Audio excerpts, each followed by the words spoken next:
வளர்ச்சியும் வாய்ப்புகளும் தொடர தமிழும் தமிழகமும் தலைநிமிர மோடியின் கேரண்டி இருக்கு. இனி பயம் எதற்கு? மக்களுக்கு இந்த பிரச்சனை எல்லாம் தீர்க்க முடியும்னா பாரதிய ஜனதா கட்சி மட்டும்தான் தீர்க்க முடியும் என்பதில் முழு மனதோடு நம்புகின்றார்கள். அந்த நம்பிக்கைக்கு பாத்திரமாக இதை செய்து காட்டும். எங்களுடைய ஒரே பயம் இந்த மாதிரி ஆயிரம் கோடிகளை கொடுத்தும் கூட எதுவும் செய்யாதனாலதான் பிரச்சனை. அதனால்தான் பாராளுமன்ற உறுப்பினர் நமக்கு தேவை. இல்லாட்டி மறுபடியும் ஸ்மார்ட் சிட்டிக்கு 1440 கோடி, நொய்யலுக்கு 990 கோடி, இதெல்லாம் எங்க போகுதுன்னா யார் கண்காணிக்கிறாங்க? அதனால்தான் மக்கள் தெளிவாக இருக்கின்றார்கள். ஒரு பாராளுமன்ற உறுப்பினர் பாரதிய ஜனதா கட்சியிலிருந்து வரும்பொழுது மட்டும்தான் அவர்களால் கண்காணித்து அந்த பணியை சிறப்பாக செய்ய முடியும். குறிப்பாக நம்முடைய நோக்கம் எல்லாம் இந்த பகுதியினுடைய பிரச்சனைகளை சரி செய்ய வேண்டும். சோமனூர் கருமத்தை பற்றி உங்களுக்கு தெரியும். நிறைய நம்முடைய நண்பர்கள் விசைத்தறி நண்பர்கள் நிறைய இருக்கிறாங்க. கடந்த 3 ஆண்டுகளாக திராவிட முன்னேற்ற கழகம் ஆட்சிக்கு வந்த பிறகு நிறைய பிரச்சனை எல்லாமே விசைத்தறியை உடைத்து கிலோ கொடுத்து விட்டுறாங்க.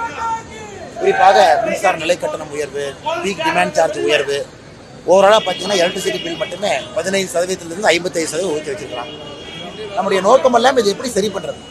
அதனால தான் நம்முடைய வாக்குறுதியாக கொடுக்கின்றோம். சோமனூரில் ஜவுளி பூங்கா மத்திய அரசு அமைக்கும்.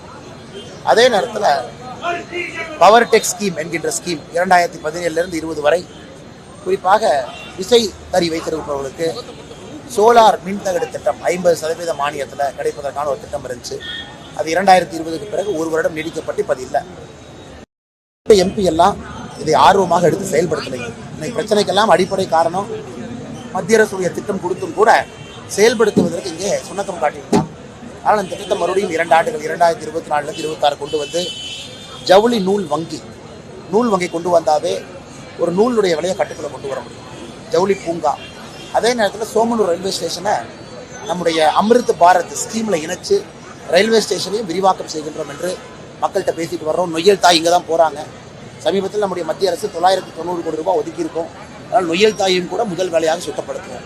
அதனால் மக்களுக்கு தெரியும், பெரிய எழுச்சியோடு இருக்கின்றார்கள். மக்களுக்கு இந்த பிரச்சனையெல்லாம் தீர்க்க முடியும்னா பாரதிய ஜனதா கட்சி மட்டும்தான் தீர்க்க முடியும் என்பதில் முழு மனதோடு நம்புகின்றார்கள். அந்த நம்பிக்கைக்கு பாத்திரமாக இதை செய்து காட்டுவோம்.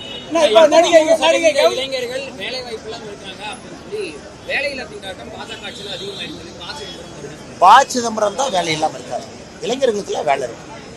சிதம்பரமும் அவருடைய என்ன பண்றதுன்னு தெரியாம சுத்திட்டு இருக்காங்க. இளைஞர்கள் எல்லாம் வேலையோடு இருக்காங்க. தலைவராக இருக்கக்கூடிய ராகுல் காந்தி இருக்காங்க. அவங்க 2 பேரும் இருக்காங்க. அப்படிங்கிறதா இளைஞர் வேலை இல்லாமல் இருக்காங்க சொல்லாமா? எல்லா இளைஞர்களுக்கும் வேலை இருக்கு. எல்லோரும் வேலை செய்து கொண்டிருக்கிறார்கள். ஆனால் ஒரு விஷயம் வேண்டும், ஏற்கனவே இளைஞர்களுக்கு வேலை வாய்ப்பு சிறப்பாக இருக்கிறது. அதுல எந்த மாற்று கருத்து நடிகர் கௌதமி என்ன சொல்லியிருக்காங்கன்னா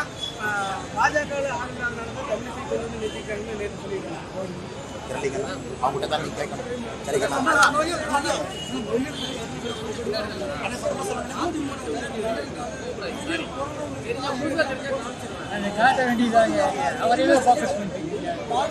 கரெக்ட். அதுதான் 4 மாதங்களுக்கு முன்பு மத்திய அரசு 990 கோடி ரூபாய் நொய்யலுக்காக கொடுத்திருக்கு.